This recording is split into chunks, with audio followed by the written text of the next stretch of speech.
I woke up with this on my mind, so I'm still in my pajamas.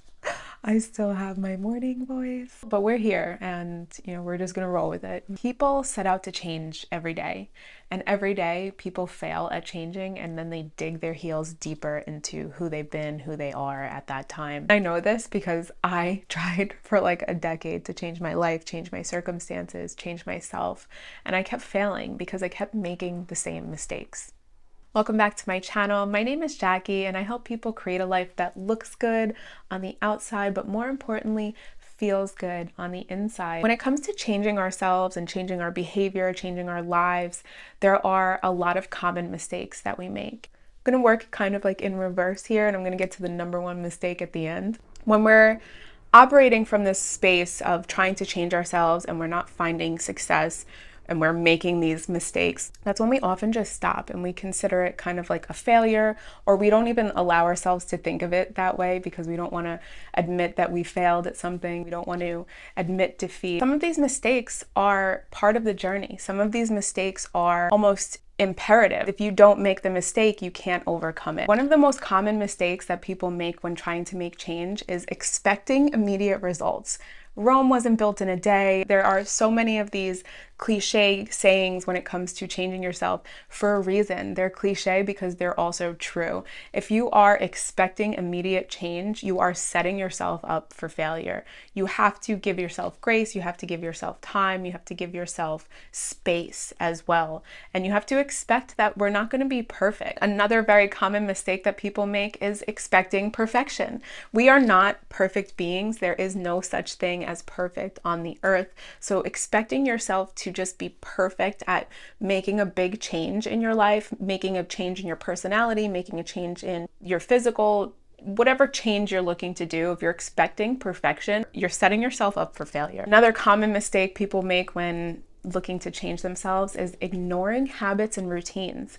They think that they can just wake up and just start a completely new way of living, but without creating the foundations to live that way. If you want to live a different way, if you want to be a different way, if you want to be a different person, you have to create habits and routines that the person that you want to be would do. When we ignore the importance of creating those routines, we are, again, setting ourselves up for failure. This mistake is something that I have been a victim of.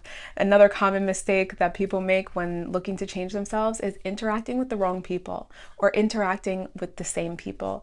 They say that you are the sum of the 5 people that you spend the most time with. If you are looking to change yourself and become a different person, unless the 5 people that are most often around you are also on that same path of looking to change themselves, looking to better themselves, you can no longer be around them. That's really hard to accept. We love these people, maybe they're good friends, maybe they're family. If we want to do better for ourselves, we can't cater our lives to the people that are around us. Furthering on that, if you're looking to change yourself, but you're still interacting with the same people, that means you're likely getting shitty advice, because if these people were people that were changing themselves and you were growing together, you would be growing together and you wouldn't need to change yourself. You're interacting with these people out of habit, out of routine, but they're not necessarily helping you to better yourself. It doesn't have to be this whole like, goodbye, I don't want to be friends anymore. You just take a step back for yourself, take some space for yourself, make some space for yourself. You can still see these people, you can still interact with these people,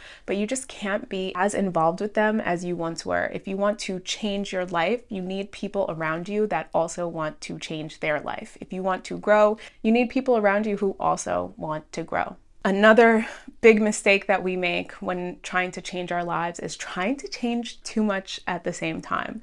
Trying to change everything in your life all at once is just going to give you a disaster. If you're trying to change everything all at once, you are just giving yourself a much bigger task than you can probably take on. You can't change everything all at once. You're talking diet, physical, mental, spiritual.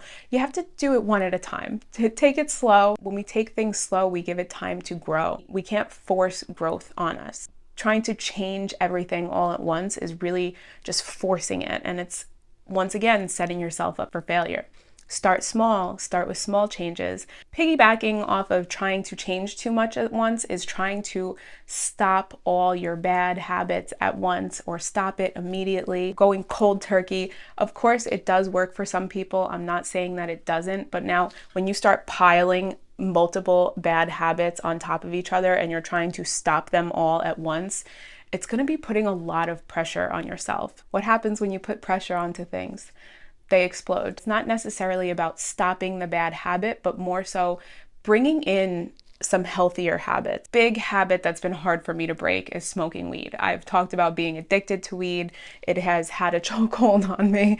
And for me, trying to stop it was just too hard to do. And I kept telling myself, okay, we're gonna stop smoking weed today. And then I would smoke weed that day because I was being so hard on myself. Like, think about it when you're like a little kid and your mom tells you not to do something. What's the first thing you go and do? That thing. So when we're telling ourselves, no, you can't do that, and you're cutting yourself off like that, and now you're trying to do that over 5 or 6 or 7 different bad habits, it's putting a lot of pressure on yourself. For me, I didn't make it my goal to stop smoking. I made it my goal to stop smoking weed. I started smoking other herb blends that doesn't procure the high. I started smoking CBD flower that doesn't procure the high. My main thing was that I didn't want to be getting high anymore. So first I took away the high, and then I took away the smoking. I took it away slowly, and then that's how I ultimately found success. I was trying to quit weed for years. I'm talking about like literally years. I kept trying to stop it right away, and I was hurting my chances of actually stopping it because I didn't look at it from a slow perspective. Adding that slower perspective onto it really helped shift a lot for me. Another common mistake we make when trying to change ourselves is ignoring our mental fatigue. Sometimes we just get to a point like we can't do it anymore, but we still continue to try to do it. Recognizing that we are being maybe hard on ourselves mentally is really important. Otherwise, that mental fatigue is going to come and bite us in the ass. When we're mentally fatigued, we really can't operate from a place of change because we don't have the mental stamina to do it. So making sure that we give ourselves grace, making sure that we give ourselves rest, mental rest as well. Maybe that's rest from a phone, maybe that's rest from scrolling, maybe that's rest from TV, maybe we need to read a little bit more. As we're trying to make all of these physical changes in our physical reality, we also have to make sure that we're taking care of our mental health. Piggybacking off of ignoring mental fatigue is ignoring physical fatigue. We need to listen to our bodies when our bodies are telling us to slow down. Wednesday is my big day at the gym. I have an hour of Pilates, a 40-minute break that I spend on the treadmill, and then I have an hour of strength training.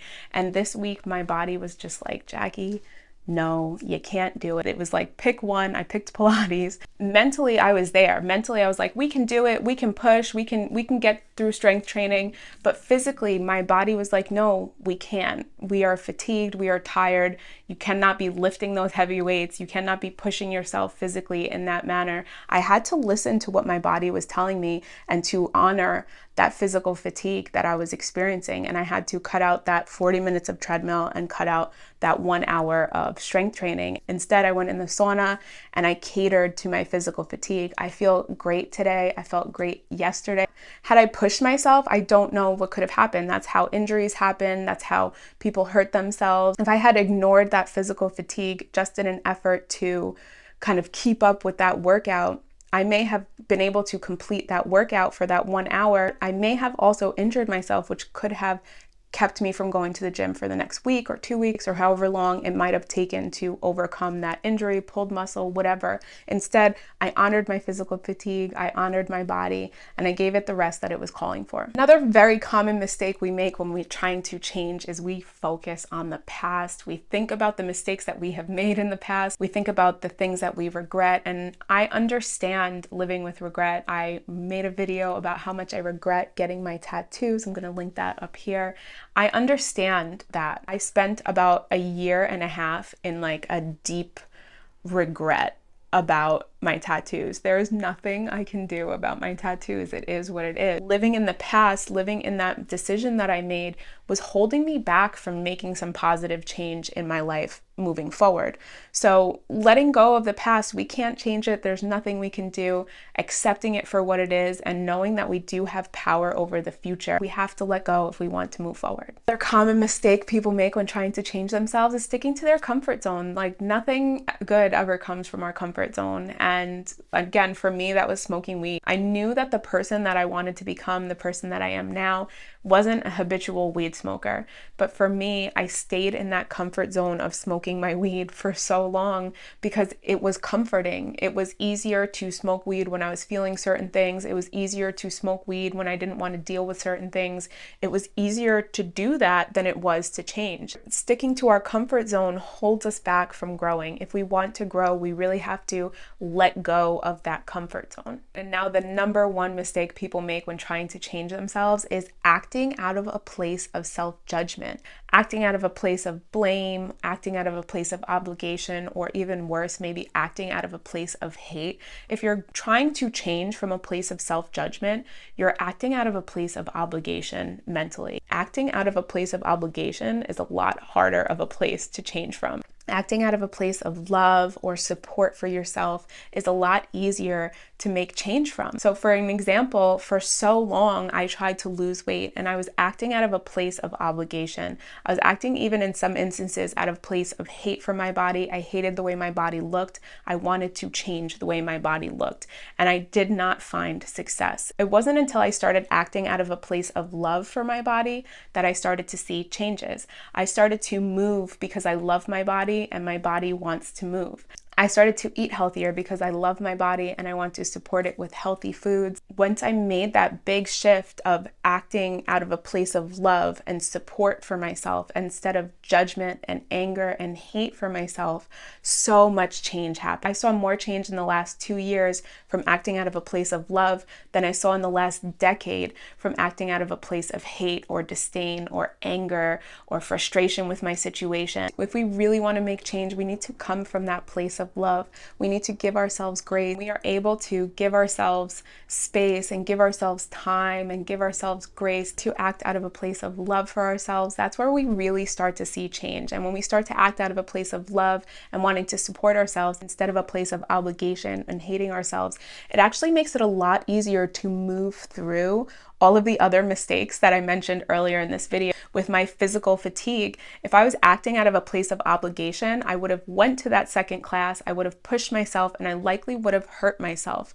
But I was acting out of a place of love for my body and supporting my body and listening to the fact that my body needed to rest. It didn't matter that I wasn't going to burn an extra 500 calories that day. It didn't matter that I might not reach my gains or whatever else might have happened from not taking that extra class. But I was acting from a place of love for myself. When you act from a place of love for yourself, it's a lot easier not to judge yourself. When you act out of a place of love for yourself, it's a lot easier to accept that we're not going to be perfect. If we make some mistakes along the way, when we're acting out of a place of love, it just becomes a lot easier. So the number one tip when trying to change yourself is do it from a space of supporting yourself, not from a space of obligation.